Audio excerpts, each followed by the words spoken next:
Hello everyone, today I thought of something new actually that can be interesting for you given that we often talk about medieval and ancient battles and therefore, in this pre-modern phase documentation problems are relatively similar.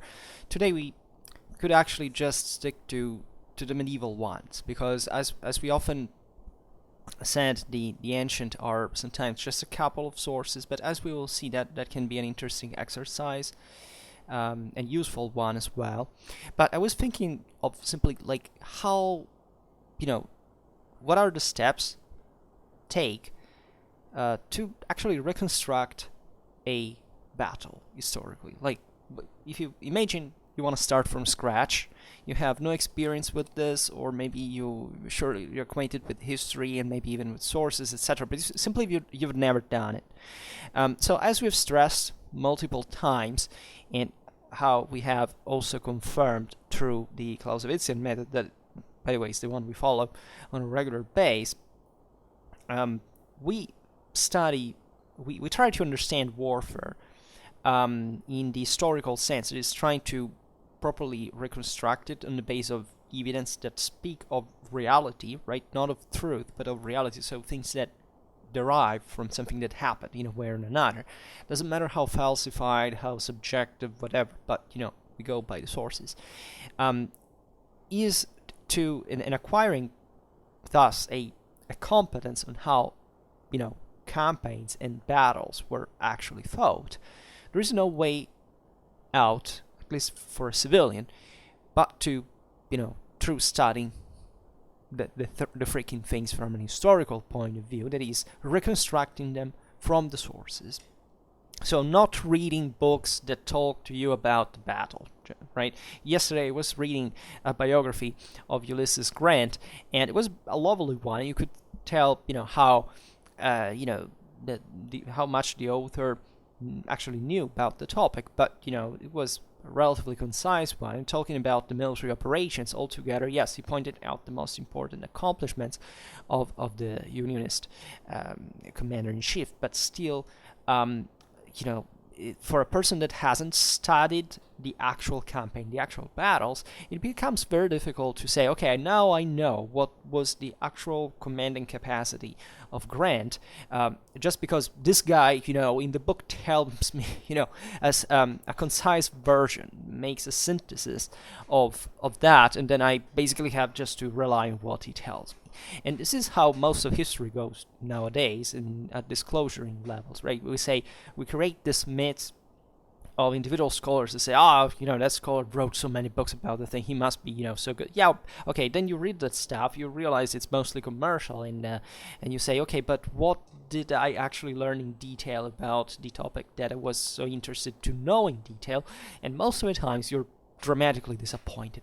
So the best thing you can do for yourself at that point is to actually pick all the sources, all the studies, and to start learning about them by yourself. Of course, the studies are needed, right? The first thing you should do indeed, especially if you are writing a thesis of some sort, is not to write, at least not to repeat what others have already said, right? There are topics that are exhausted in relative terms. That is, historically, you can always resume a topic and adding something more to look at the thing from a different perspective. It's not revisionism. It's simply making a revision, which is a different thing. And this goes, I must say, I've done it myself, right?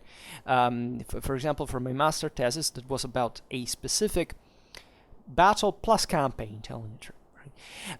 Late 13th century Austria, and you find there that just a couple of scholars have talked about it in the 20th century, like 2 or 3, and you say, wow, are these seriously the only studies that exist in terms of literally trying to understand how the battle went? Because maybe yes, there is the battle is described somewhere else, but not maybe how it was waged, but maybe because of the political importance, the literature, the developer around it. That's another thing, right? That's not properly even military history, or better, may fit military history, but not history of the military art, which is not a picky way of looking at warfare, but simply what the actual business is, right? I can study the symbolical importance of the Battle of Bouvines, even through the sources of the battle. Yes, but do I actually know how the battle went on the base of all the sources we have on the actual combat?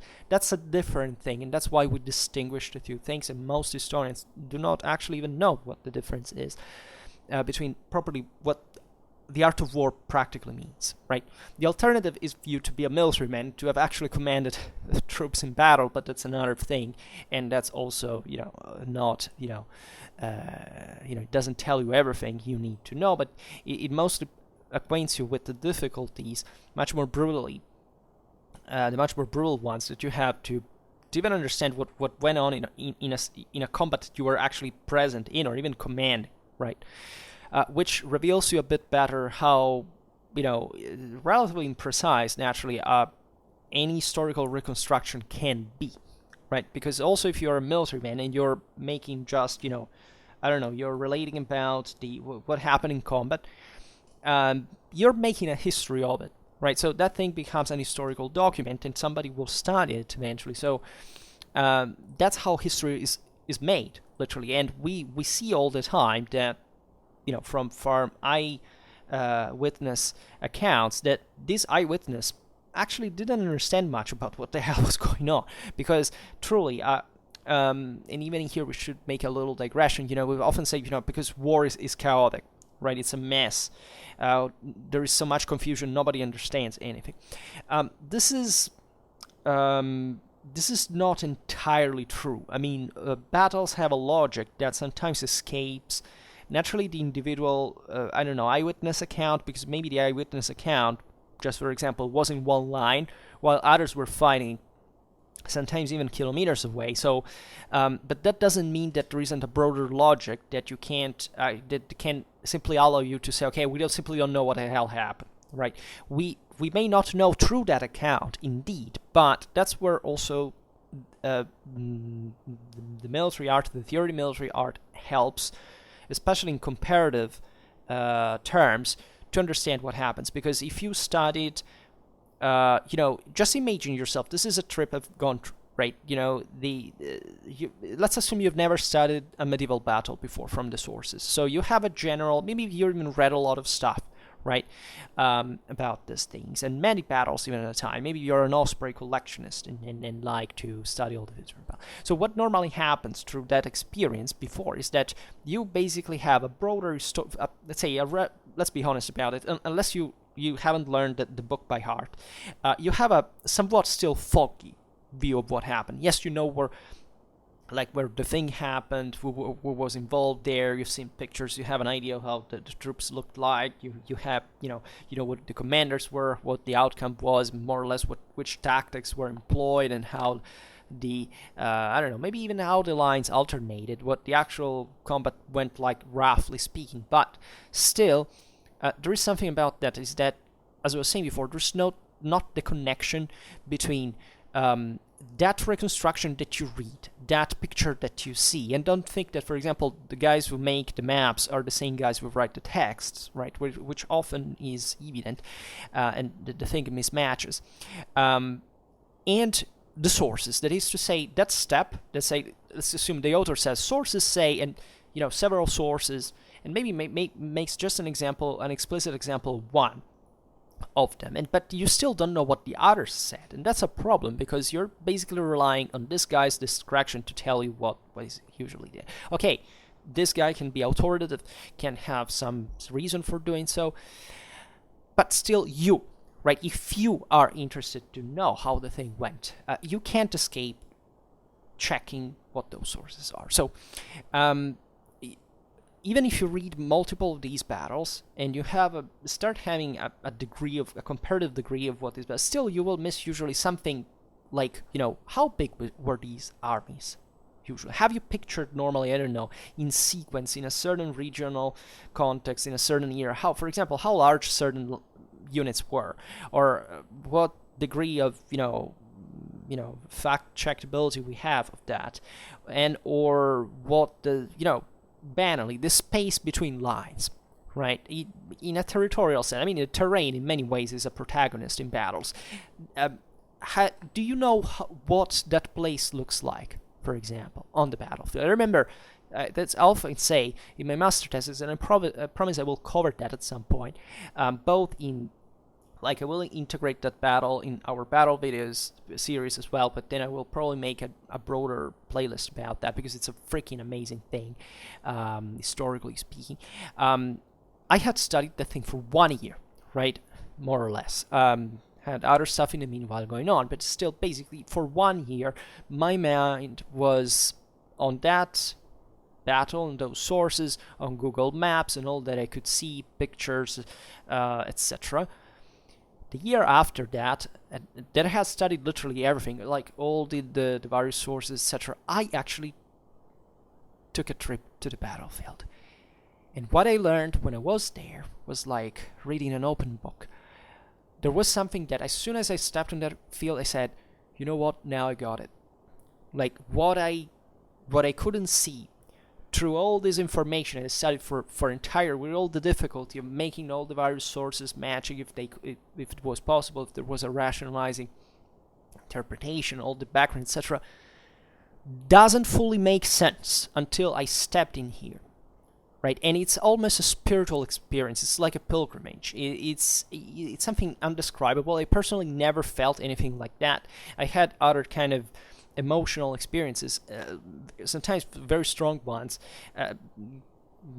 say linked to visiting certain places, but the actual battlefield experience is something completely different because you actually see the space where that action took place, and you start realizing on the measure of yourself, anthropometrically speaking, what that thing could really be about. And it's amazing.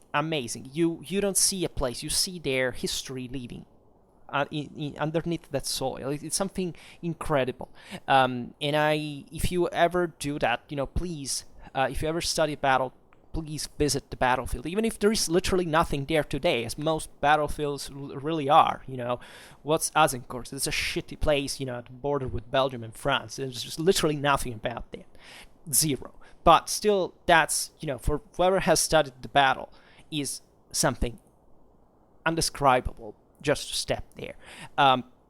But what I would like to stress is that you can even... we were at the Osprey reader, right? You make all these reads, and you will never fully get the properly, even just the dimensional side of the story right, at least until you don't actually study at that point not just a battle, but objectively multiple battles, especially from a single context in a row. That's very, very important, right? The comparative aspect of it. Sometimes it becomes difficult to compare battles from different times and spaces, right? Because the sources are different. Like if you want to study, 14th century warfare, it changes a big deal if you study, 14th century Germany or 14th century Bulgaria. But the problem is that therefore you will be brought astray by certain, in fact, subjective aspects of these sources that also it can be just a sheer, lack of them. But simply different way of storytelling and different authors. Studying the authors is very important. I'm personally very lazy. When I pick a source, it's like I can't help to make it like, I go to a supermarket. But, I must say, for 3 years and a half now, I've read, I think, like 50 chronicles from the 14th century. And now I began to understand the author, the person behind the style. So now I know, and it can be helpful. But still, philologically, literally, linguistically speaking, there's so much to dig in such sources that it's incredible. And just specialists can do. So naturally, also the historian is somebody who collects all this information, makes a synthesis, but cannot know literally everything, but must have that coup d'oeil, has to have that esprit de finesse, as Descartes would have said, that gives him this sort of sixth sense sensitivity that is necessary for such, especially comparative analysis, that in the realm of military history and the history of the art of war, as we've said, is crucial, and it cannot be erased, cannot be eliminated, cannot be taken away as the literal sap of the research. But this is just also to be refined. But as I was saying before, like banally, even if you read all those studies about a battle, you will still lack the essentials about what comprehensively these single contexts were about. You will not know, even studying as you should be doing, indeed, all these battles scattered in different times and places, what the single context was, so that you can even fact check, for example, some other smaller encounter that is not important as these ones, but still deepening your knowledge about comparatively this battle that happened in a similar context. That will make you lack the dimension of medieval warfare in itself, right?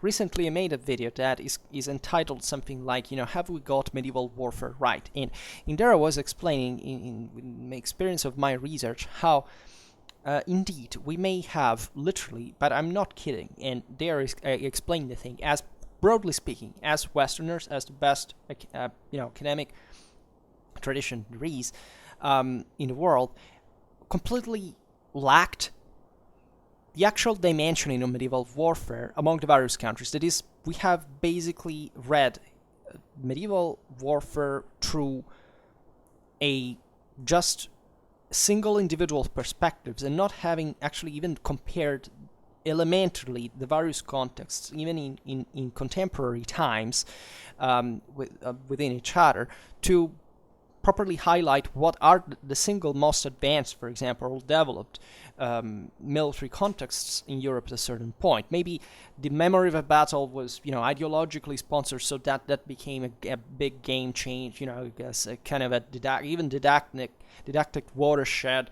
So important. Maybe it was just a small battle after all, right? Look at the battles, I don't know, of Bouvines, of Courtrai. They mark an era, respectively. Yet, if you actually look at them, you realize that, contemporarily, there were other battles were even larger. And there were things that happened here and there that these battles weren't that large at all, frankly. And that all around it was something much greater that was going on. But since it didn't kind of have much of a, for example, political consequence, it was overshadowed, historiographically speaking, so that the military understanding of that context was somewhat overlooked. I swear this happened in a macroscopical scale that most people, and literally not even scholars, have about, because they mostly focus on single national contexts, and they completely fail at measuring what other battles are. You see, a scholar can be an expert about that thing. For example, there is also here historiography helps in a few things, like in the general essentials of warfare, but comparatively speaking, that's a wholly another story, right? You can be an expert about that battle, that campaign, that context, knowing everything, but you may have literally never studied what was happening 500 kilometers away at the same time in a military sense, and literally having no idea of that. Not knowing what the sources are, but even what number, not having focus, not having pictured that, because you didn't need it, because you needed just to write an article about the thing, and you had maybe no even specific interest in military history at that point. So this happens all the time. Still today, doesn't matter how advanced historiography is, the comparative side of the story is being abandoned, because today we have gone towards an hyper-specialization phase that have basically said, comprehensive studies are a bit too much. There are the great classics, you can read those, but there's now that they're outdated, and that method is updated. Well, maybe the method is not outdated. Maybe the method is not outdated. Maybe that work is outdated, and you realize that work maybe is not based on for example, the analysis, the acquisitions of most modern scholarship, and they didn't make any comparison anymore like they were doing at the time. Today you would have much better evidence to do so. It would be sometimes a gigantic effort, but it's still worth trying it. Well, this thing is not done anymore, so we lost that perspective, that comparative capacity. This is really a pity, right? Because we have seen countless times how in military history you can't fully acknowledge what, happened during the 30 Years' War if you don't study the Peloponnesian War. You can't quite understand the wars of Italy if you haven't studied the First World War, right? It may seem strange to go back and forth in time across centuries and centuries, but you wouldn't believe how important it is, right? And especially for military historians, this is, in historians of military art, dramatically more. This is probably the single most important thing to have that background, right? To knowing how to contextualize. It's also a method that remains in a way. If you think that, of course, I don't know, every time you start studying history, what do you learn first? Things. For the first time, you study obviously the basics, right? Study manuals and stuff, and then why? Because you're supposed to have a background that allows you to, to actually contextualize what you will be learning later. Otherwise, you wouldn't have and universities unfortunately have gone dramatically straight from this, in the sense that yes, that the basics are still there, the deepening is still there, but they're not connected anymore. That is, leaving aside that the educational standards have dramatically sunk, also the examination ones, etc. So it's fully a mess. But everything is unhinged. Even here, there is not a comprehensive understanding of what that path should be. Right? You have to give structure. Yes, sometimes you manage to do it, but still you have to give some connection that holds the structure together. Otherwise, it's a weak structure in many ways. So.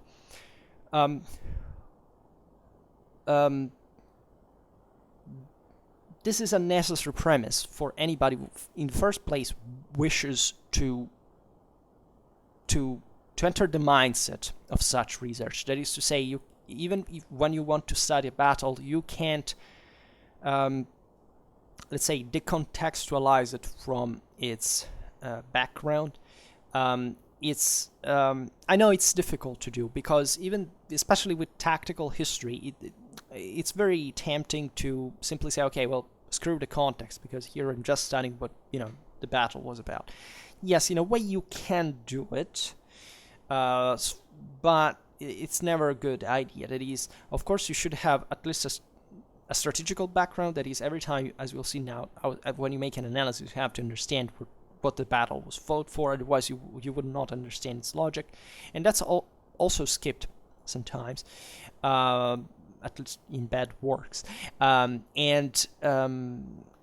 also you should naturally understand what warfare of the time was, and not just through a phrase that somebody tells you, but having already tested the literally these armies on the field. Because let's be honest, to reconstruct a battle is essentially to make a test of the armies, right? It's as if you were watching a football match and you had to evaluate the single teams and how they behave. It's exactly the same thing, and you have just a limited evidence, right? You can't reconstruct literally what happened, so much that there is somebody there that has on the field to actually look at the thing and express an opinion about that.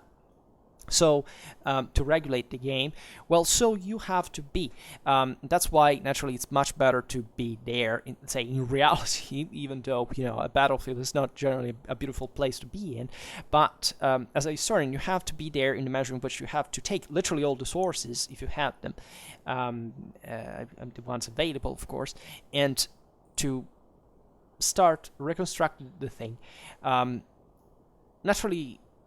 Yes, in an unbiased way, possibly, which will never be achieved fully, but still that has to start from the idea that the more you're interested in this topic, and the more honest you should be about that. So here we naturally cross out all the possible reasons that can make you study a battle, because if your objective is just to to glorify or demonize someone, well, you can also do something else, just for the record.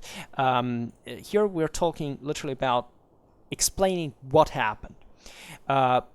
So mostly reconstructing the tactical development of the battle. So what can you do, literally? Let's assume you have nothing there. Well, first of all, here we're talking about the Middle Ages, right? So let's say that it's very difficult to reconstruct medieval battles from a tactical point of view before a certain era. For example, in Carolingian times, the only battle that is tactically reconstructible is the one of Zunten, right? The others are literally, that guy arrived, God decided that one guy had to win, the guy won, and, end of the story, and moral preaching about the thing. So that's not a tactically reconstructible battle unless, somebody says how many troops there were from one side or another, but very often there is none of that. We don't know the battlefield, we don't know the forces, it's all very obscure. So this goes on for a long time, actually still by the 12th century, sometimes in the 13th. We don't actually know how battles unfolded concretely, at least the smallest ones. The largest ones start to be, enough documented to be, consistently, Even here we have, for example, a lot of crusading era battle videos. You can start assuming something. Yes, the 11th century, 12th century improve a lot, but still by the 13th and the 14th, you can't quite see things right yet, right? And only at that point you have enough sources, enough information. Say, okay, well, we can draw a satisfactory picture of how that battle was fought concretely. So first of all, the best thing you can do, even just by curiosity, because it normally starts like that, you should be searching for studies, that is, can be monographies or articles about that battle. There could be a very few. Usually, if you search on the internet, on library catalogs, but you can find them usually. Even Wikipedia usually has enough good sourcing to give you, let's say, in fact, the academic background, that at least for the basics, right? Normally, Wikipedia in English does provide some. It's normally the most famous studies about the battle, so you can pick those. Some are already online. Some you may ask a scan to your library, through your university library, things like that. Those, or you can buy it. They're not dramatically expensive. They can be just articles, by the way. Others are entire books, but some books, for example, now are, if you go online, you can pick just a few, let's say, pages, or look into the bibliography, so that you can find enough reference overall, at least to the existing historiography on the topic. That is to say, normally these studies will reveal you openly what are all the sources of this battle, or better, these usually are journalistic studies, so it may be that you won't find that. But these studies will address you to other studies that are the most concrete ones about the battle. And usually for medieval battles, a good historiography started developing since the end of the 19th century. That is like a modern scientific one. That is to say, okay, let's pick all the sources and let's make an analysis. And they're usually good, right? Because there are not so many sources, and usually we studied it at the time, at the end of the 19th, the beginning of the 20th century. Didn't have to make this dramatic effort, right? Yeah, there are things that are easily observable. So why is that important? Well, that is important because first of all, it already tells you, according to these scholars, how this battle went, right? So these scholars already have done the work for you, and they tell you more or less how the battle unfolded. You will immediately notice that, especially in these disclosing studies, the scholars point out usually single episodes, because it's typical medieval sources of individual feats or certain details about the terrain, some also topographical information that others won't say. So a very good thing you can do is to already start crossing this information and gathering the ones that seem to be positive, that can make them work. And you will immediately understand already by confronting these works how they are usually a few pages long, especially the disclosing ones. Usually the battle analysis are some tens long at longest, right, if they were talking about really precise things. But they tell the generalistic ones already show you how, if you read one of them, you get an impression. If you read another, you get another. So if you cross them, you get a third one is more advanced, right? And you can start already toying in your mind with the information you received. At this point, if you got the more precise studies on the battle. For medieval battles, they're usually like as we were saying before, you don't have to pick like all the studies that contain the title of that battle. There are usually 2, 3, maximum 4 studies that about major low medieval battles that have been written. And it's a problem, for example, if you don't know the sources. If you don't know the language in which the studies have been written. Unfortunately, you can't fix that unless you know the language. So it can become frustrating at times, and this is a problem that, as we will see now, unfortunately, is valid for the sources as well. I mean, you should know the original language. Otherwise, relying on translations. First of all, medieval sources are usually not. The vernacular ones are usually not translated, right? Unless they are very famous ones, like important chroniclers, like Matthew Paris, Giovanni Villani, all these big authors that were read like after the Bible, like usually the most famous reads already at that time. Well, yes, you will find that, but still the translation is not it's not optimal. It doesn't work well, right? It doesn't tell you about the various linguistical shades, the semantics. That is very important, actually. You can work out, there are, let's say, Middle Latin vocabularies, dictionaries, when you can think about Ducange. That is very good. That is open source. That he was a huge work of erudition from the 19th century. Then, you can find how many times a certain word is being used in medieval Latin, which may be unique. And what it means, what's its etymology. There are many of them, right? So you should provide yourself at least with stuff like that if you want to translate properly well, if you don't know the vernacular. I learned literally a language out of scratch to to study battle once. Let's say in the realm, I would there is enough linguistic divide in the West for this to create problems, but just banally, you can't go very far if you don't know Latin. That's pretty evident for Western European warfare, and if you don't know it, it is a problem, right? And it won't be easy to solve, because not only of course, it's another language that you have to learn, but that Latin is not exactly classical Latin. I translated certain pre-humanistic works that are a freaking nightmare, right? They are basically medieval Latin texts are trying to imitate, Livy, Virgil, etc., sometimes in rhyme, with some exceptions that you can find just in one ancient classical source. You don't understand anything. And I studied Latin for 8 years, and I still, still my professors had trouble to translate that, and I did in part, but with their help. But it's so complicated that it's really just like a philologist's work, right? Truly, right? And I, at least my professors know Latin very, very well, not, by hearsay, like.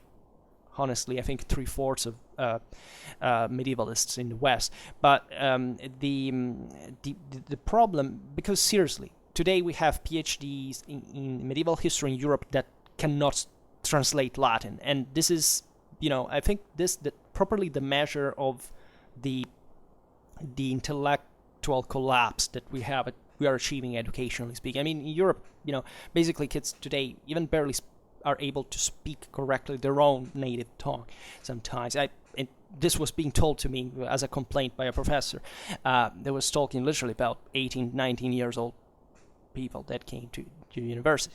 But leaving that aside, translations can be very tricky at times, because literally from one name to another, you can't really miss or add erroneously a lot of stuff.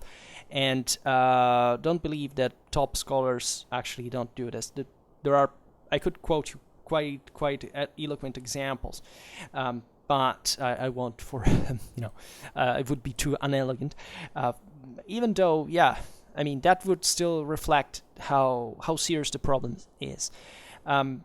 And I'm sorry for the linguistical problem in this, because I don't have advice to fix that. I can't make videos about, I don't know, do you want to learn Latin? I won't make Latin lessons, but let's say there are some tips, at least, how to proceed, all, the various steps, and it's not so dramatically difficult, but even in there, until you don't make exercise, practice, you can't really learn it, right? You can get the grammar easily, even though it's not so easy.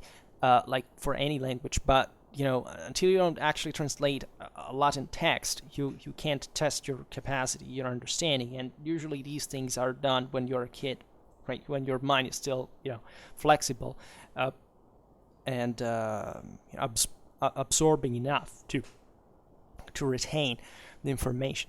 At this age, at my age, it's already very late, right? You can still do it, but you must be very, very motivated.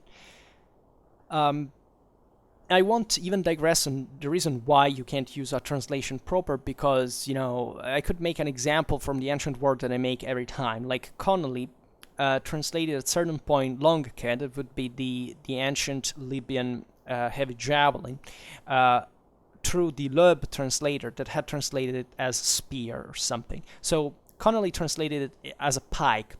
So as a consequence, we have on the internet plenty of pictures of Carthaginian pikemen, like a Macedonian phalanx, that are completely coming out exclusively from Connolly's mistranslation. That obviously doesn't provide any kind of explanation, because it would have been sufficient to, simply look in a digital, digitalization of text, how many times the word recurs, and seeing, how the term is used, and it's most obviously something very different from a sarissa, right? But in the various contexts. But hey, too difficult, right? So here we're talking about the degree, and all the people are after this person, like other scholars too, not just kids on the internet, literally. And this is the problem, you see, we have with authority. So that's a good reason why it's not great to translate something through another person's translation, right? You should know the language yourself. This starts also becoming imposing when you have, in low medieval battles, 30, 40 sources. So you can't really go around that more than much, right? It's concretely a problem. So this probably is what makes a lot of people staying away, even just from certain national contexts, in the sense that, of course, if you don't know the language, it becomes difficult even to get interested in a country rather than another, right? And that has caused also that fall in comparative capacity. I don't know, scholars before were usually a bit more educated than today's, indeed. But anyhow, but let's assume that you have no problem with translations, and you really got now all the studies that tell you about the various sources that are used. So at that point, if you don't know other sources coming from those contexts, you are relying on what the studies tell you. Even this is not always, usually studies are reliable enough, but I, for example, personally reconstructed a battle once. It was very famous in my country, and they missed one freaking source in I don't know how many 100 years of historiography. So the battle, they wrote this battle was very popular, even because of many historical symbolical reasons, but basically missed literally one source, also not even an obscured one, that talked about the battle, and they messed up all the tactical development that I hope now will be started correctly. And that reveals, by the way, a lot about the fact that those battles in that time and place were all very homogeneous, as it usually often is, right? This is another thing that should be recalled, that when you study a medieval battle, it's very rare to find dramatically different tactics occurring in the same context, right? And I'm not talking about things like, I don't know, using a nomadic army instead than a sedentary one. Here we're talking literally about usually the number of lines, how troops were arranged within them, stuff like that, the types of units, etc. Anyhow, at that point you should go in search of the sources, right? You need to get the texts, and the best thing you can do obviously is getting the whole source, right? If you don't have time or money, whatever, you can ask for scans. I don't know, if you have, let's say, a chronicle that covers it's a universal history, starting from Adam and Eve, and ends up in 1348, and the battle is just in 1290. Well, yes, you can ask the librarian to scan just maybe that year. Albeit, if you find something interesting in the text, then you will probably regret not having read more, having a digitalized version of the source that usually exists, right? The best sources digitalization is the Monumenta Germani Historica, for example, the Rerum Italicarum Scriptores. Those are all online. You can check them. They're beautiful. They're like literally you have hundreds and hundreds and hundreds of sources from all the Middle Ages. This is mostly from the Holy Roman Empire area, but it goes all around too as well. And there are basically some of the most intensely documented areas in the world at the time. So it's literally the best you can find. There are naturally lots of updated editions that are very important philologically speaking, because simply sometimes the older authors might have gotten them wrong. Excuse me. In fact, these same collections have keep updating, right, with modern stuff. That is also very important. You should check always the newest edition of these sources. It's very important because they are not. There can be a comment, some critical, in the notes, stuff that can help to read you the source as well. I mean, some sources are also translated, right? Especially the markedly literary ones can have a sort of paraphrasation. Yes, chronicles usually not, though. So it's easy to access these sources integrally, and if you can, you should always do, right, so that you can eventually search for other stuff in the same source and so on. There are plenty. For example, there are the Acta Aragonensia. There are sources from low medieval Aragon, essentially. Informational network from ambassadors and spies and stuff like that tell you literally some of the most detailed stuff. There are letters, from an enormous range of areas in Western Europe, and that's also very fascinating. So the purpose, naturally, of this collection is that you have to cover every single source, every single work that talks about the battle, right?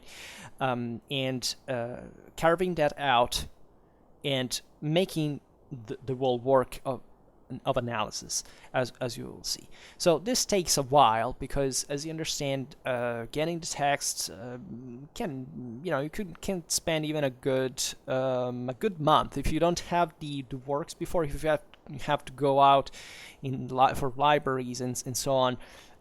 Can take a while.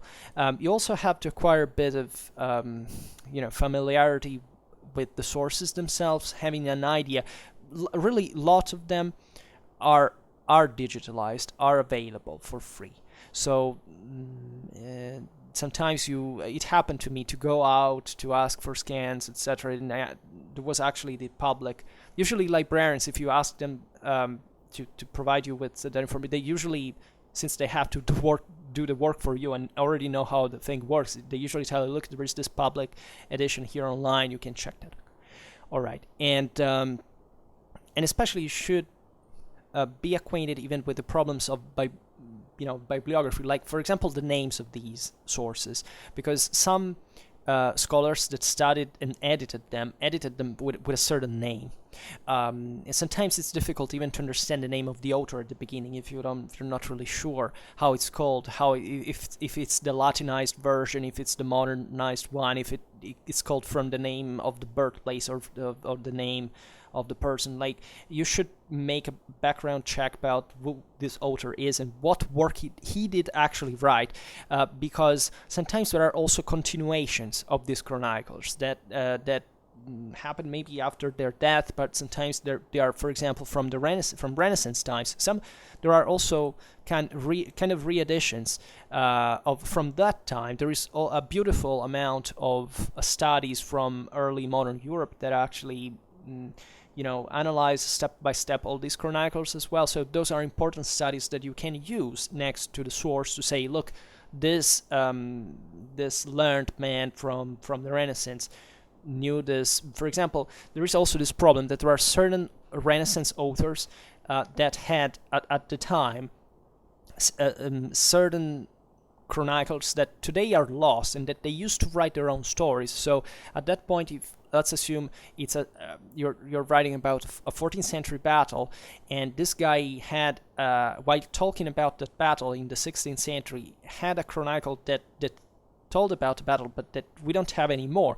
You should be using this author, right? You should be saying at least, look, yeah, he is from the 16th century, but he knew something probably there, that these things are usually philologically studied. Usually historians also from the second modern age already were able to recognize that certain information probably came from that lost chronicle and so on. So these are a bit subtleties when you actually get down to what you have to, because at the end of the day, even here, yes, the sources can be many, but most of them provide you just with a small amount of information. The most important ones are naturally the ones that talk extensively about a battle, which is also rare in certain contexts, right? And I'm talking literally different areas of Europe, right? If you study a 14th century Scandinavian battle, you will have dramatic less information than you study in a 14th century Italian battle. But it's obvious, right? It's simply a completely different mindset, and much, a huge difference in documentary production and narrative, in level of literacy, and even the same actual military activity, right? So something that is overlooked. There is also a lot of bias towards narrative sources in general, especially in the Anglosphere. There is this sense that since England, France, their stories emerged from the most monarchical countries in Europe at the time. Of course, it happens that many of their chronicles are written by clerks, by people who were paid by the court and so on.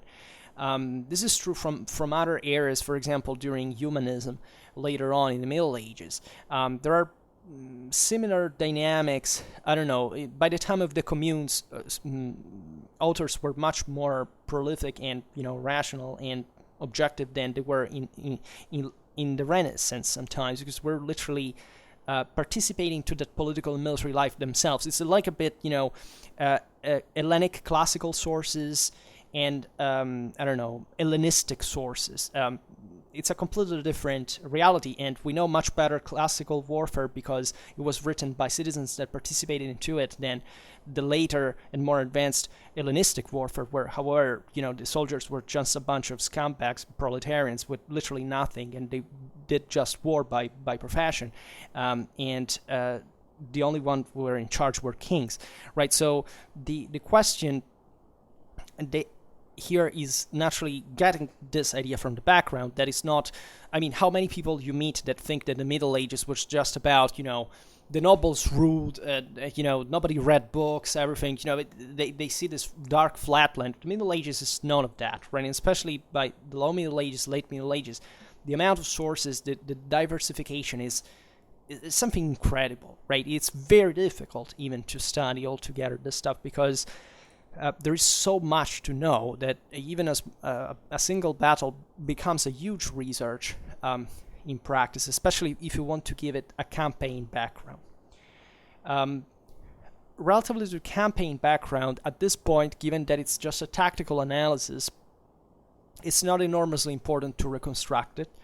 I would say in part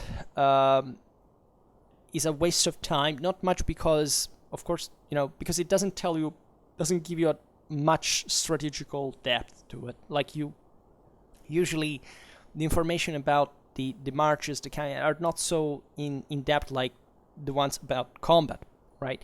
So naturally, a campaign background is very important, but sometimes it's better, a regular historian rather than a military historian to explain you, right, what the background was politically and even strategically, because they have probably studied, they come from a broader, from a field of specialization that is more comprehensive of different aspects that are not usually the one that just the military, the historian of the military art looks at. So that can be very useful, and that usually, I must say, historiographically speaking, you're usually provided with the right explanation of why, for example, a certain army had marched into one place and was, and who had the, who was who had the initiative and who had left it, all these things, who was attacking and defending. That is pretty clear, right? And that is important because it also must make you reflect on the pressure, naturally, that these armies had to give battle or not. Like, why was a battle fought? You can't start writing a tactical analysis without explaining at least what happened in the previous weeks, what were the last movements, what that battle was coming from. That can be even a few lines, but you have to write them and you have to understand how it happened. And very often there are lots of details around that are not so very connected, I would say, but they give depth at a point that shouldn't distract you from the tactical analysis, and also the reader especially, but that can help you understanding something more, something less in detail form.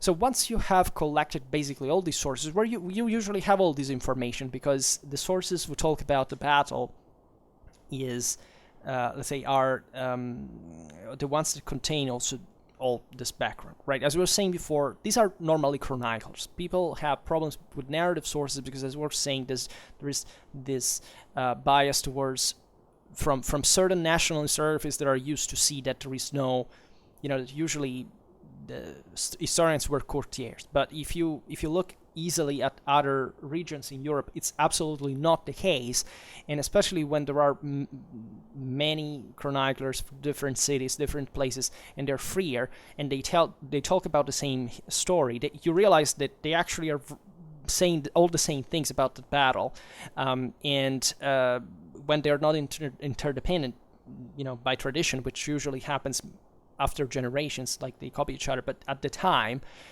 they're obviously talking about something that actually happened that way. So the prejudice towards narrative sources for medieval history is probably one of the silliest in absolute terms. And I personally don't know what is still around, or why we have to make such fuss about, such issue where we completely lack most methodological instruments to even carry out a correct analysis. I mean, you have actually the source that tells you about the battle. What would be a battle without chronicles? You couldn't reconstruct it. There is not another source, an archive one that tells you, this battle was fought like that. You can maybe tell you precisely, when it was fought, maybe who was alive or dead, what other things surrounding it, but the actual battle, how it unfolded, how it developed, only chronicles tell you. There is no other, literally, like, unless it's a letter, but it's still narrative source, right? It's still somebody talking about that. So those are the only possible sources you can use to reconstruct a battle. There are not other ones, right? Nor dispositive, nor statutory, whatever. It's that. You can get interesting details, again, about individual units, about individual people, but just mostly as an aftermath of the battle, who died, how much was lost, but not how it was fought. They didn't write about that. They didn't care. They had no purpose. Only chroniclers had, right? So this is pretty obvious, and if you are already acquainted with medieval historiography, I don't think you need to be reminded. Now, when you have made this list and you have everything, like, because you already know the battle from studies, and then you usually follow them to see, more or less what was especially if you're writing a paper about this, you of course introduce the topic usually through those studies. Then you have all this set of chronicles.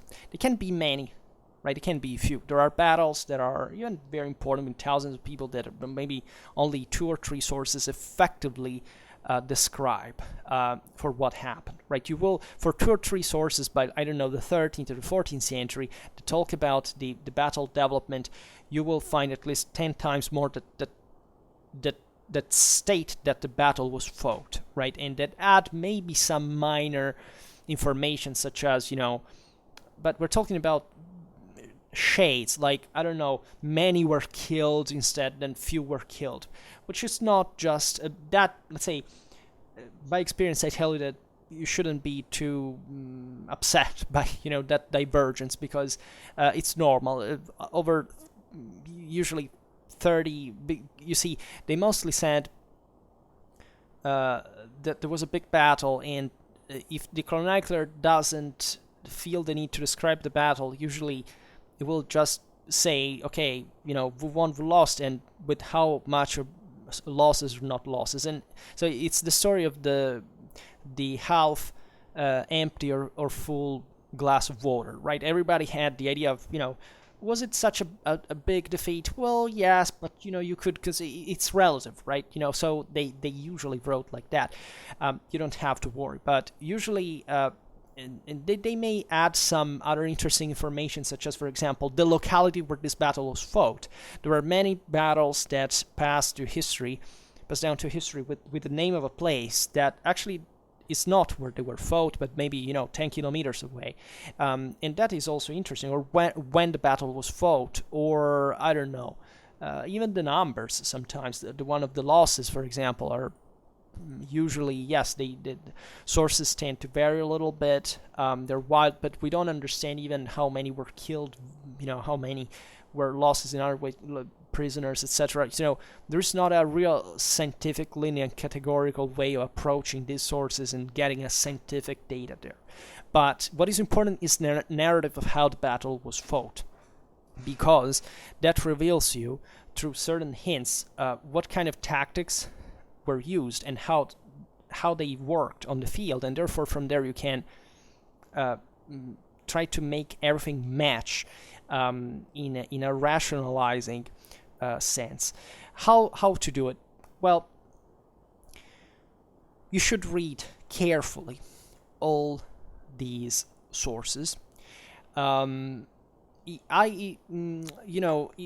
you have to write a story of the battle, you can use a skeleton, right? You can use maybe one of those studies, battle descriptions, and literally copying them and adding the sources in note to every of those statements, and maybe integrating others, and maybe enriching it with phrases on your own, and so that at the end of the day, all the text will go diluted into a larger one. Nobody will notice that you started from it, and all historians do it, really, as long as you don't actually copy the words, right, the entire phrases, that's wrong. You shouldn't do it. But that will allow you to fundamentally have a visual, order to the thing. It's very important to do it on the PC. Nobody writes paper and pencil anymore. Just my older professors do. But the importance is that you keep it orderly. And digitally speaking, that's very easy to do. Notes are very important, because you have to note at that point every. You have to source all of the information you're listing in the text, right? And it's very easy to do. You attach kind of an acronym for every source, not to repeat the entire title extensively, and then eventually you will maybe create a little mirror before the bibliography to say these are the abbreviations I used, and then you list the entire name of the sources. Here we skip all the introduction. That is, for whichever reason you're going to write it. Maybe this is just an exercise. You don't even need to publish it or anything, but just you must at least write carefully this part of the actual battle development. Doing this is easy because you can read all the sources, and for every source you read, you add that information in text and in Note. It's very used in Note to quote extensively the text of the source you quoted, so that reads is able to say, okay, where do you get this information in the text? Okay, all right, here I have the full text from the source, so I say, okay, green light. You have naturally to be very precise in transferring correctly the meaning of the source in the text, right? You don't have to, literally what you're told by the source, maybe you can make a synthesis. You have to adjust, because it happens very often that you find a source that states one thing and a source that states another. Let's say the simplest thing, the number of the troops. A source says this guy had 3,000 men. Another says that there were 5,000. So at that point, you as a historian decide, you express a judgment and say, I don't know, maybe these troops were 4,000, right? I usually don't work like that. I usually pick the source that states the thing that according to me is more reliable. And for many reasons, even there you have to have acquired the more battles you've studied, the more concrete you can be about that. Or you can make a mix. You can say like this, like 4,000 out of 3 or 5,000. It depends on you, but that naturally reveals a lot of you, what kind of mentality you have about that. So obviously what happens in the text is that you are creating your own narrative of the battle, which is not bad, because that's exactly what historians do. We couldn't make history without a narrative, right? We have to make the history in the moment we read the source and we research for the information, and then we have to make a synthesis and say, okay, I need to explain this thing, and I have to make sense of it. The rationalizing thing is, let's say, not properly correct, let's say, in philosophical terms, in the sense that you should, first of all, always be aware that these battles account are not necessarily, there's not the one that is right and all the others are wrong. Nobody's really right, but nobody's also really wrong. So that's the historian's synthesis that really makes history, right? And that also can create a lot of problems, though, if it's not done, with a certain degree of refinement. So you decide how the battle went, essentially, but you have to convince the person who is reading that the conclusion you arrived to makes sense. That's why disclosuring material is not usually that good, because as I said, they give an information, but they don't source you. They don't show you in the text. What's the last history book you've read when the actual statements were sourced with with an explicit reference, right? And even from the original sources, not from other studies, right? Even quoting stuff from other studies is, entrusting yourself to other studies, not really proving the thing.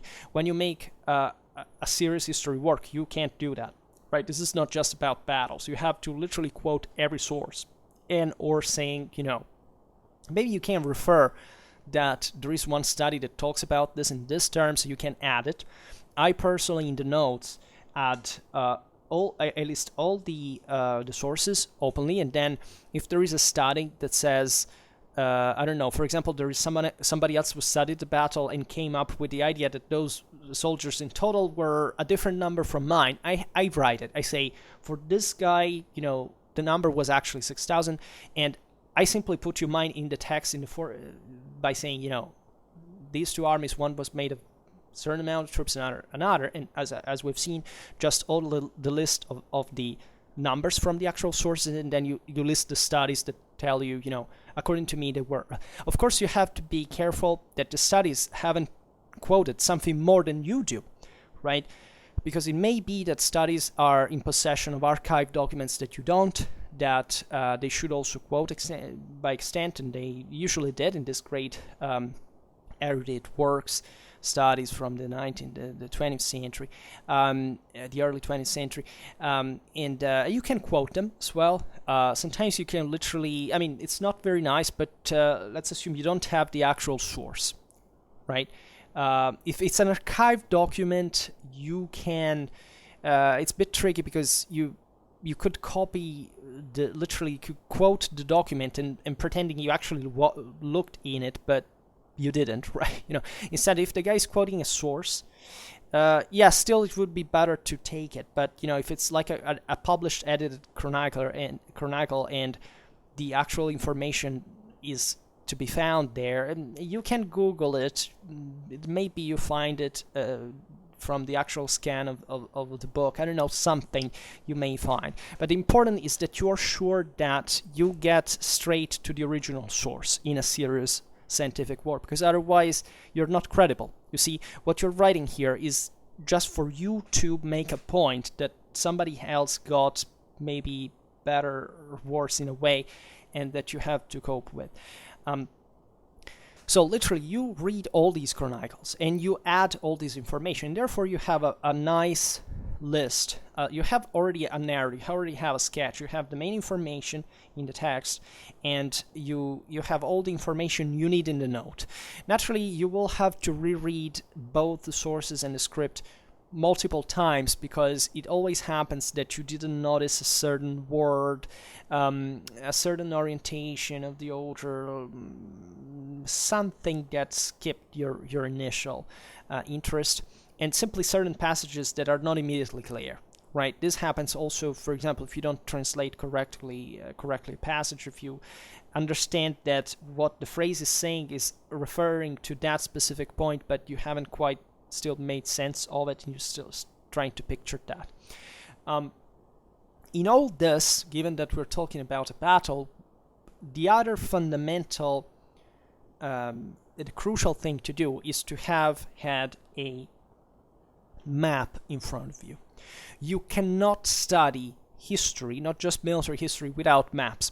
Simply, it doesn't make sense. If you want to study history and you hate geography, change job, because it's not yours.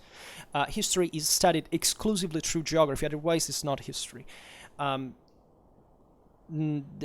problem with battlegrounds is that naturally at the time they weren't quite like they are today. But if we're told, and we generally speaking don't have much of an idea how it was, unless there was some major infrastructure that has been found archaeologically, or some previous, ditches, channels, irrigation, stuff like that. It's difficult to tell where, for example, a river passed in a marshy area, right? But we can get an idea. I personally, certain people use military maps from the actual military today that are very detailed, but they're, talking about today's grounds. Even they have the type of cultivation, stuff like that. The most important thing I would say is that the altimetry is right, that you have an idea of what are the reliefs on the battlefield. And for that, you can actually use Google Maps. There is a function, I don't know, because I just saved a link that automatically makes it, but you basically get the actual altimetry and you see everything in relief. That is crucial because it literally shows you there. Usually there's, at least in the most populated areas, there is Google Streets that you can get beautiful shots from about the battlefield, and you understand a lot of things more just like that. And immediately you have to, when you reconstruct the battle, you have to make this effort to, first of all, these armies were encamped somewhere before the battle. So you have to locate a camp. Usually studies tell you where it was. It's understandable from the sources. And therefore you are immediately acquainted to what is somewhat overlooked, but that is that battlefields extended for kilometers, right? There weren't small arenas where they all, got close and crashed. No. They fought on kilometers of distances. The various lines of battle usually didn't see each other. Or if they did, when they advanced for going to fighting, they at a certain point were lost of sight. So that is very important, because if you can't recreate that perspective on the field with photos, videos, whatever, or going there, simply it's crucial, right? It tells you so much about how these battles were concretely fought. They show you also how they lasted hours and hours, because there were all these major movements of lines that alternated. And they crashed, and it usually was all about this in-depth deployment that, okay, there are 3 lines, Usually, one crushes the other. So the second one arrives from the one that had crushed and crushes the first of the other. Then another arrives and still fails against the other. So it's usually like that. And this is already the kind of picture you have to have in mind. Naturally, sources are not so explicit about these about this information all the time. So you have there to make a lot of comparative reasoning by analogy, which is not easy. It's also tricky most of the times, but still banally, if you know that in that area usually armies were deployed on multiple lines, and the battles and the battle accounts do not actually tell you how many lines there were, or they talk maybe just about one. Well, for example, you can't rule out by sheer normal lack of information from these sources that there were other lines. And that is important, because literally if you miss a line, you miss the broader logic of some of the most fundamental parts of the battle development, right? You have to understand that. So today's video obviously cannot cover this aspect, cannot tell you, look, in all these various cases in this phase in history had to be like that. I have in mind mostly my field of expertise, that is late 13th, first half of 14th century. So where we also get for the first time that information, or at least there is some also before, but it's somewhat more foggy to understand. Here, if you cross all the information, you should be able to get a distinct picture of how things was. For example, it's not easy to understand where infantry was or where cavalry was. Usually battle lines had both, and they interacted in ways that are, however, we don't clearly know. Usually cavalry, of course, was dominating in the center, unless there wasn't an all infantry army, but those are relatively rare. And aside from this, you should be very open to that kind of which is probably the most important thing, you see, because the battle mechanic pass through that. They are the fundamental elements of tactics, so you can't really skip them. So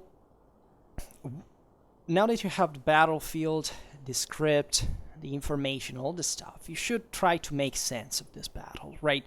When you write it down, you should point out, for example, and mostly about the battle dynamic in the sense of lines alternating and all this stuff, you should, at that point, at least in text, pointing out the main incongruences of this. That is to say, if one source says that the battle went in one way and the other say went in another, there is usually something that didn't work, right?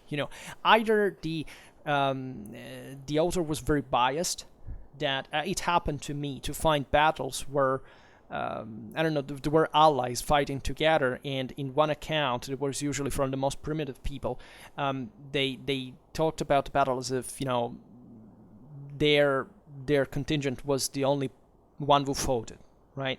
And then if you read that, you say, oh, maybe that's an option. Maybe it's like, no, it's not, because you read the account of the other people, and they actually tell you something more that shows you that we're obviously fighting together. Also, because a battle, was already a big deal to have brought all these men. You don't fight in separated ways unless just the different lines of battle, right?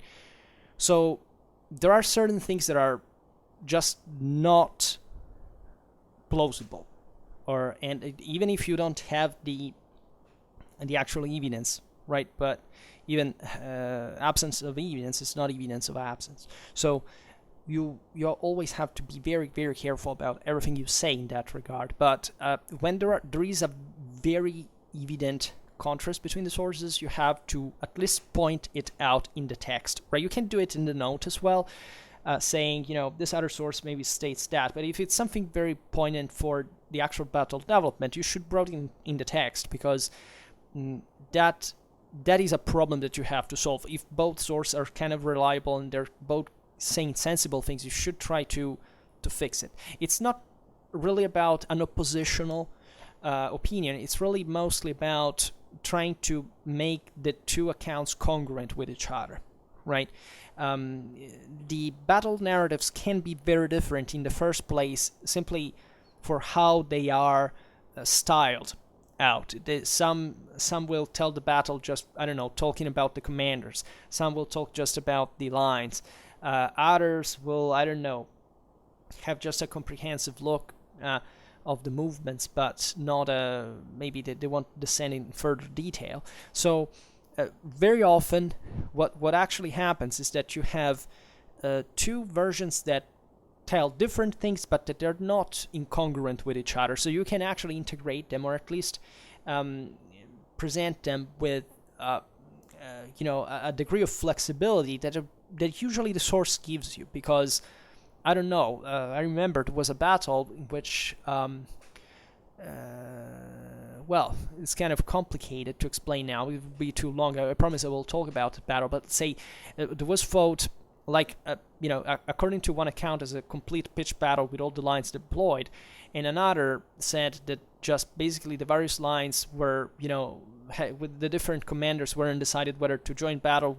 One line attacked and went on its own. The other one retreated in the meanwhile. So it tells different stories that you have to try to kind of make sense. Rationalizing the story, as we were saying before, is not, let's say, mandatory, right? It's not necessary per se, but it's obvious that if you're talking about an event that happened, and you're fairly sure that it happened, you should also say, okay, well, there couldn't be two different events happening at the same time, unless they're not different parts of the battlefield, by the way. But it usually is not that weird, right? It's the thing that basically you realize that it's a single event, but different authors read it from different perspectives, and or they focused on different aspects of a same whole, right? And that's where the analogy helps, because the analogy shows you how normally these battles were fought. And if it's all like kind of the same, you can be legitimately sure what's the narrative that you have to introduce there. Another thing you should always be very watchful of is certain ambiguities that are properly expressed by the text, that can be, for example, about some chivalric move, or at least allegedly deemed as such at the time, because probably this was a narrative thing, right? There were usually monks, yes, somebody that was writing for a more edifying reason, that they didn't quite style it out openly. But knights, as far as we understand, didn't actually have this sense of military ideals, as we are often told. They were about, yes, in theory, fair play, but those are the people who make war, and war is not fair by definition. You have to put the enemy in a condition of a disadvantage for striking him, and that's what the military is designed to do. So you don't have to be tricked by bias, by cultural influences and so on. There are certain sources that are also very poetic, for example, and they tell you things that are evidently just at the echo of older sources, or were citing the thing in kind of chivalric tones, but they're not very reliable. This is also, reading sources from different countries at the time shows you this dramatically, right? There were countries at the time that were already dramatically modern, secularized, that they kind of made a critical, logical analysis of things. Others that just had to sing the deeds of the king with the magic sword and all this stuff, right? We're talking about the same years, so that also gives you a dimension of all the political and social differences that existed behind those armies. And I would say most of the times it's a frustrating enterprise, because we just don't know, right? The most important thing, you have to get acquainted to the fact that you don't have to make sense of things that you do not know. You shouldn't make a rationalizing reconstruction pretending to fill the gaps that are left by lack of information. You simply have to say, we just know this. You have just to work on the evidence. Then, if something is so, for example, it happened to me to study a lot of battles that had, concealed reserves, hidden parties that would come out and ambush the enemy where the main lines were joined in fight. That was very, very, very frequent. And there are some hints here and there. Look at the map. Look at possible little valleys on the side of the battlefield. Look at, the general outlook. Look at different heights and so on, visibility. and thinking what options they had, because it may have been that these tactics were almost standardly used, and we can hypothesize their use by stating it's an hypothesis, though of course not pretending that if there is no evidence, you can't simply say that there was, right?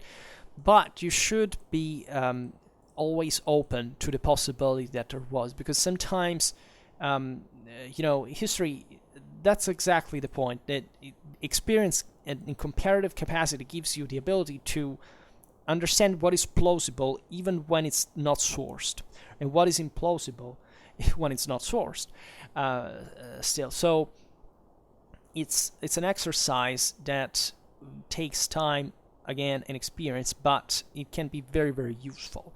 And there are battles that indeed are very similar to each other, right? That where the same tactics were employed, and where, for the times being, for example, the absence of evidence is just a way for the author to reveal you that, he didn't care about how they fought, because he was, he thought that everybody knew at the time how battles were fought, because they were kind of similar, like tactics were always the same, right? So what is, always listen to the actual information, because it's what he wanted to leave you with. So that's what mattered to him, and you should always listen to that. And once you learn to do it, you realize that after all, even if you remain, the account is incomplete in a way for what you wished you would know, or you would like to know, still it makes a lot of sense. That is, these people understood what actually made the battle done, right? You don't have to have the decisive factor that intervenes and crashes that. Why? Because that's a modernistic prejudice. Paradoxically, these people were much more Clausewitzian, mentally speaking, than us, right? At a certain point, the enemy line collapsed, right? And there were several factors that were pushing it. And there doesn't have to be the positivistic explanation of why that battle went that way, because battles mostly didn't go that way, right? They were always often in balance. You couldn't really tell it during and after that what actually caused the rout of the enemy completely, right? Some can state that, some can state something else, and that reveals you what is actually very realistic in outline for the reconstruction, right? And not being focused on the idea, I know why they had to win. I made a pretty hefty video recently about the most popular topic of the Manipular Legion versus Macedonian Phalanx. After 3 years, I allowed myself to open the ground to this, and I studied the thing. If you listen to it, in fact, I reconstructed all those battles back in the day. And it's an anti-positivistic attitude, and it's interesting because some of the most important sources are famously Polybius. It was somewhat positivistic in his own times. It was very appreciated in the 19th century by positivistic historiography, because he was trying, as a Greek, and in a sense in a very modern mind compared to the rest of the world at the time, and very close to us, that however still bore modernistic positivistic prejudices for that matter,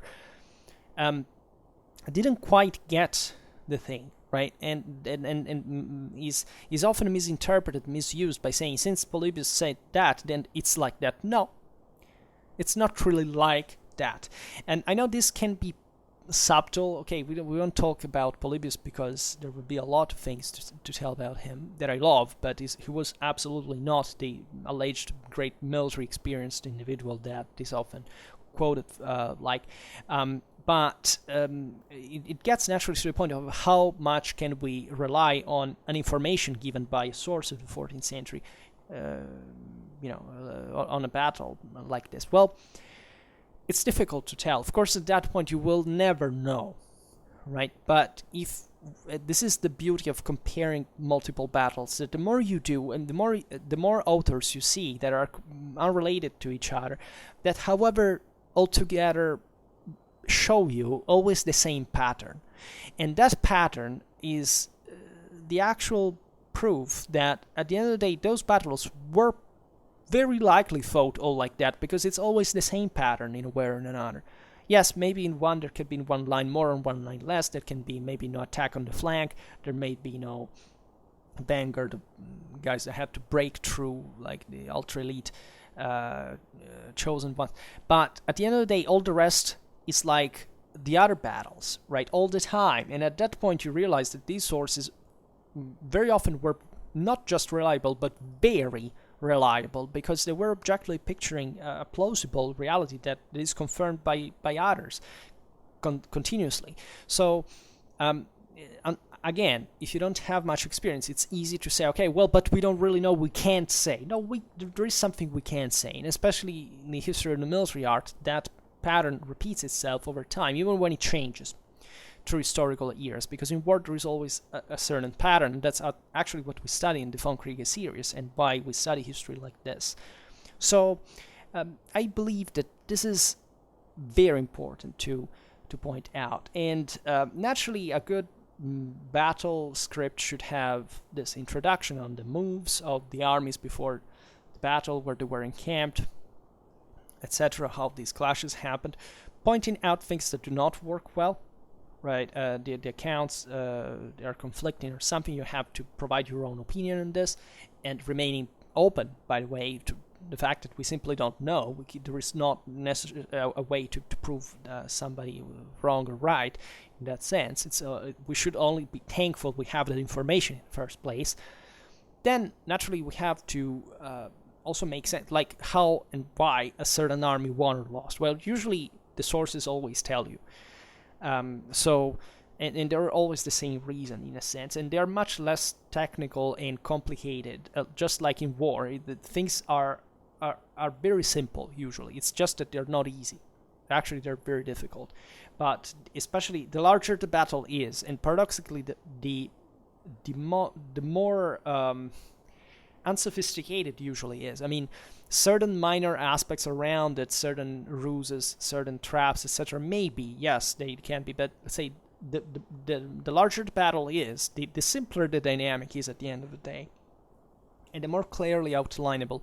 Not just because it's the larger the battle, the more it's documented, but also because literally controlling all these troops on the field, it was more complicated, and usually tactics weren't that complicated, exactly to facilitate the business, right? So you would be surprised by how naturally every battle is different, but how every battle is similar. That is to say, the core of it, the broader tactics, how they fought, was basically always the same. What they differ in is the details that made something eventually, changing dramatically, maybe out of, maybe suddenly, maybe because of an error of command, maybe because of a betrayal, maybe because of that concealed party, maybe because the enemy was simply surprised. As I was saying before, these battlefields extended over kilometers, and sometimes certain lines didn't know the enemy was approaching, or that there were other lines beyond them. So literally, it may sound stupid, but it's not really. It's really not, right? You should always picture problems like, of course, information, like the various explorers, their work, etc. And the idea that they were always trying to conceal each other, to make them believe something that was really not true. And lots of things actually make sense, and the explanations provided by the sources usually are always very cogent, right? You don't find, a dragon emerged and destroyed everybody. No, they make sense. They're plausible. The people who were writing about them usually, at least, yes, maybe the detached. That's why by the 12th century usually was the clerks writing, and we don't have much accurate accounts.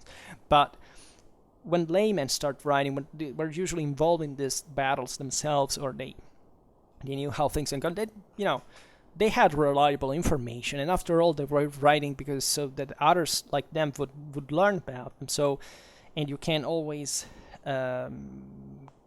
confrontate their work with one of others, and more or less also, the largest battles acquired usually a European echo at the time. There are also foreign sources talking about them. So, and even in there, you can observe the degree of misinformation sometimes. That it's obvious that if you find 10 local sources that say the battle went in a way, even banally just the outcome, who won or who lost, and you find a foreign observer that refers to the opposite, well, quite likely that foreign observer got it wrong in a way or another, especially usually because its accounts are much smaller. Maybe they're just a letter. We find it by chance. It's that messed up sometimes. But at the same time, very easy to check. So the actual information you can rely on is a few, and it's good though, because it's reasonably plausible. Important is also to determine the losses, to have an idea of, let's say, of course, every battle is fought with a few losses in actual combat and most losses during the pursuit. And through the numbers, you can arrive to understanding where another, let's say, through the numbers of the armies, of course, and the one of the losses, you can understand the magnitude of a certain defeat. You can appreciate how bloody, how even the effort that existed behind it. I mean, usually in these accounts, all the losses are listed from the side of lost, right? Rarely you find the number of the losses among the winners, because they were contained, probably, and you can say that, right? If literally the author doesn't tell them, it's not because necessarily he's biased or doesn't want to tell, maybe, how much the winners lost. But maybe it's an opponent, and it still doesn't say it. Well, so at that point, it's, a hint that probably the losses were not that big from the winning side. Etc. You can literally perceive even certain changes in the history of warfare like that, right? When the more feudal warfare gets, which went through kind of a sinusoidal trend, the more captured, the least killed there are. You can appreciate in these battles also how false the myth of bloodless battles was for medieval warfare. Feudal battles, even the ones among knights, weren't at all bloodless, but really at all. They were true baths of blood, right? There is no reason to think that a medieval battle was more or less bloody than an ancient one, given the relative changes as well in comparison. There are certain trends. Yes, knights usually prefer to capture themselves, etc. But how many actually also died during the fight? Because that happened too, and battles were fought for killing each other, and breaking the freaking army. Yeah, at that point seizing enemies, etc. But still, they had to freaking fight and kill. So it's really interesting to look at these things in outline, in comparative terms, and naturally this video can't do it for you, but that's why I urge you to tell do this kind of research, pick these battles accounts and try to reconstruct how they were actually fought. And at that point, also I would say at the end, express some general judgment about this. What does this battle reveal, right? How, for example, it's very fascinating to test the strength respectively of cavalry, of infantry and missile troops, right? It's very important to see how knights fared, how commoners fared, how crossbowmen fared, and to establish to understand how combined tactics worked there. How did they cooperate? How synergic was this effort?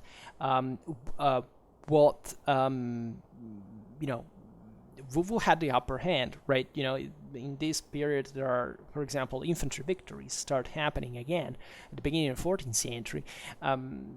There we find two different tactical models must be analyzed. Who were these people? How did they fight? Do we know anything about weapons? Surprise, surprise, most battle accounts do not give a damn about weapons or technology or armor or anything, because guess what? They're literally the least important things in warfare.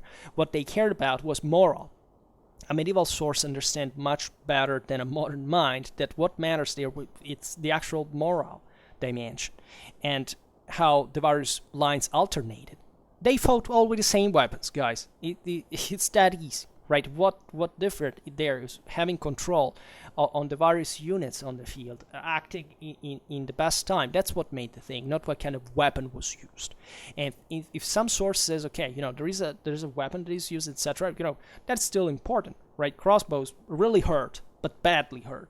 The pikes were, of course, useful against cavalry, etc. But still, what I would like to make you understand is that these three arms were all there, At the same time, there wasn't nothing revolutionary in the ways medieval warfare changed, nor any other warfare changed for that matter. Military revolutions never existed, unless something, quite radical. If you pick mass warfare introduced by the nation state with the French Revolution, that may be a revolution in parallel, but it's not even there because something radical changed on the battlefield from a mechanics point of view, right? It's mostly about the larger numbers, the type of leadership, how the troops were motivated, that really makes a difference. Then eventually, the rest of the difference were, pretty small, pretty irrelevant, virtually insignificant.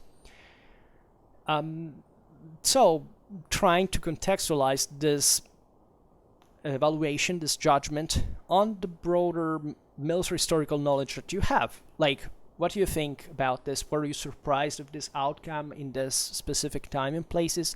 Did you, do you think that, for example, the studies that you have consulted did make a great job about the reconstruction? You think they skipped something that you pointed out that can be profitably reevaluated? That's very important for an historical inquiry. Also, did you hear of these tactics before? Like, you can trace in the history of that people, that country, this tactic being used before, and can you trace it further ahead in time? What can be added in this sense? This is and also for further analysis, do you want to know, like, how did people in other countries vote, right? And is there some literature in this comparison? This is how medieval warfare should be done today, right? And this is how I work, actually. And I now, naturally, I'm simplifying because today we know medieval history well enough. I wouldn't say medieval warfare well enough, as the aforementioned video actually tries to point out. But let's say that naturally we know pretty well now, the history that lays behind a battle, why they fought it, what it was contextualized like. I talk about medieval battles, and I specialize in tactics specifically myself, because I think that this specific aspect has been, for some methodological, generational, broader historiographical reasons, has been studied intensely at some point when historiography was so. There are also good studies about that, but then we stopped studying that, and today we could actually revisit this profitably and discover that we haven't gotten medieval warfare the way we thought it actually was. And I must say, you'll have fun. First of all, this is the only way you can study military history for real. Studying campaigns is also fundamental. I personally loved it when I did it. You can count you were surprised by the speed of medieval armies. That was, of course, identical to the speed of any other army, because guess what? Humans were absolutely identical, like the ones of the ancient world, the ones of the contemporary world. And yeah, a medieval army of, marched 30 kilometers a day, normally, right? All with the huge logistical needs that they had. Think about war horses. There was less cavalry in the past, so these guys did the same thing that all armies had always done. The bullshit that this medieval warfare was more primitive, the military art was more rudimentary. It's nonsense. I can tell you, I've studied these things for years now. I haven't found even a single proof that this can be even remotely true. There is no difference in everything. And you have fun because you don't expect these things until you see them. You have just a picture you've been told, and then until you don't see it yourself, you say, "But wow, did I have been lied to?" Yes, and I try not to lie to you, because I try, if anything, I try not to lie to myself when I do this stuff, and that's a good thing, I presume, for a historian. Like, I don't think I'm such a dramatically capable one, but still, I think I have this quality that is important. And you should always have, and we can always have, and you must cultivate it, if anything. But if you have confidence for yourself, if you think you can do it, it's easy, right? And you shouldn't, you don't have to fear judgment by anybody, because the more objective you are, the better you are.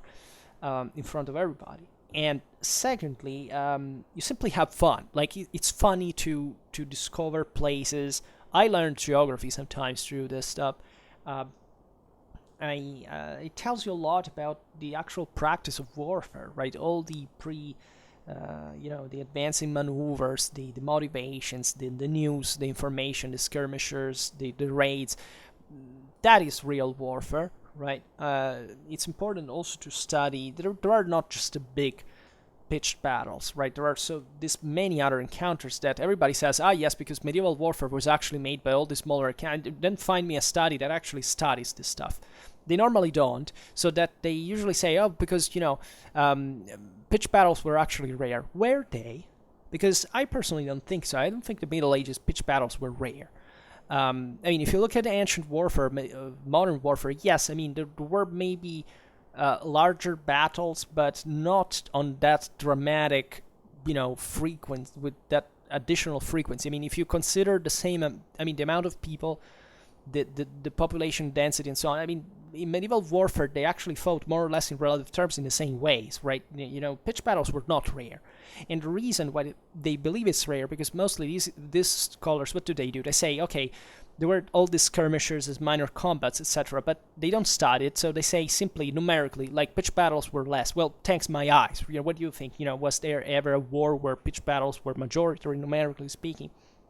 But if you study them, if you study the smaller engagements, you see that there were many small pitched battles that, were either less documented, whatever, but were actually a big deal for those who took part in it. But also, numerically speaking, they weren't that few, right? Sometimes, again, we study battles that have actually a few thousand troops in it, and they became historiographically important because they changed the history of one country, domination, etc. But and then they passed down to history. Then there are certain areas where this was absolutely normal, like they fought 10 of them in a year, and nobody quite cares about that, and they don't study them, right? So it's obvious that those are less documented pitched battles, but still, normally, you find them documented in a way or another. So I'm personally very, that's why it's fun, because it's as if you had been put on a track that is claustrophobic for you, and then you discover that reality is much funnier, and you can do whatever, much more you like, and that this also increases your own objectivity and capacity and critical skill. So why don't we do it, right? And that's a good question we can't answer now, but I just hope that this list was useful. I don't know whether I got to the point. Sometimes, I get trembly, but I think I got at least. I simply told you what I do normally, and naturally, as I was saying before, it's also more complex than this. It's not that easy. It's not that automatic. It takes a lot of time, takes a lot of commitment, but everything is about, in fact, your motivation, right? If you are actually interested in this, if you really want to understand what happened, if you like to do it, for example, for the people who took part in this, I'm that I'm not rhetorical. I never use the term glory or honor when I talk about military history, not because I think that we're inglorious or dishonorable, simply because I don't need to use any term of this kind either, because we just analyze the thing. But I personally, I don't know about you, but when I study history, I personally like to think about the people. I'm not, as you know, I'm definitely not a philanthropist myself, generally speaking. Pretty retired and everything, and picky and etc. and grumpy, But these were people that actually went there and fought these battles. And what would you like for them to have fought and died for us simply not giving a damn, while they were actually building the world we live in today? Doesn't matter who they were. If they were murderers, rapists, whatever, there were also good people in them, of course.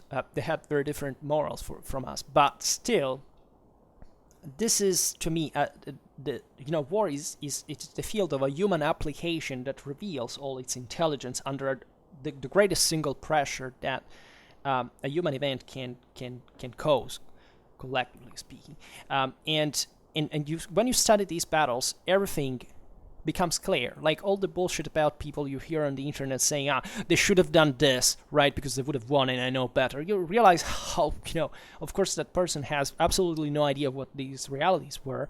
It destroys factionalism. It destroys any kind of, ideology, right? It's the sheer reality in its brutality, but also in human ingenuity and strength and capacity to endure some of the most terrible things you can ever imagine. And when you realize that these people did it on a regular base, because in medieval times they basically were always fighting, right?